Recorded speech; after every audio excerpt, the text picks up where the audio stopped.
Super auf die Woche. Zum Glück ist wichtig.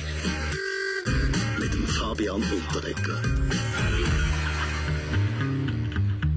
Ja, Eklat in Zürich. Der Roger Schawinski hat seinen langjährigen Gast, der Roger Köppel, aus der Sendung Roger gegen Roger in seinem Radio rausgekippt. Am meisten Rogers aber hat es immer noch in unserer Runde. Was meinen Sie zu diesem Paukenschlag?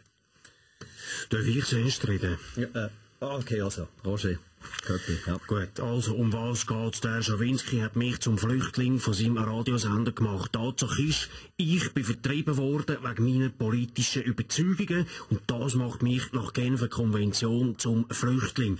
Wo sind jetzt die Zentren, die mich auffangen? Frage ich mich, wo sind die?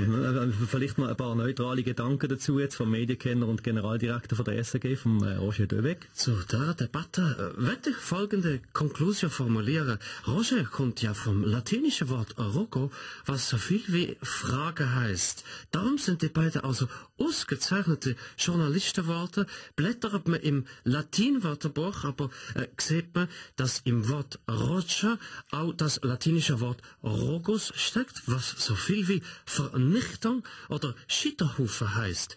Das hat der Roger Schawinski ja mit dem Roger Köppel gemacht. Ich werde darum in Zukunft der Herr Schawinski nur noch mit Rogus ansprechen, wenn ich den Citoyen im Schweizer Fernsehen in der Mensa treffe. Danke, das hat wie immer etwas. Herr Schawinski, wie reagieren Sie, wenn Sie den Roger Döweg nur noch Rogus nennen? Okay, alle mal ganz ruhig.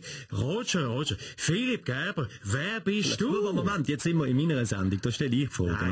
Okay, Philipp Gerber, hast du den Koran gelesen? Oder kannst du gar nicht lesen? Can you get it if you read it? Um was geht's? Aber was hat das jetzt da damit zu tun? Nehmen Sie jetzt einmal zu dieser Sache bitte Stellung. Ja gut, okay. Kann ich machen, klar. Ich weiss nicht, warum die Aufregung jetzt so gross ist. Die Sendung geht ja weiter. Sie heisst jetzt einfach Roger mit Roger. Dabei führe ich ganz interessante Selbstgespräche. Im Prinzip ein interessanter Ansatz auf der Basis von einem dialektischen Zugang. Um was geht's?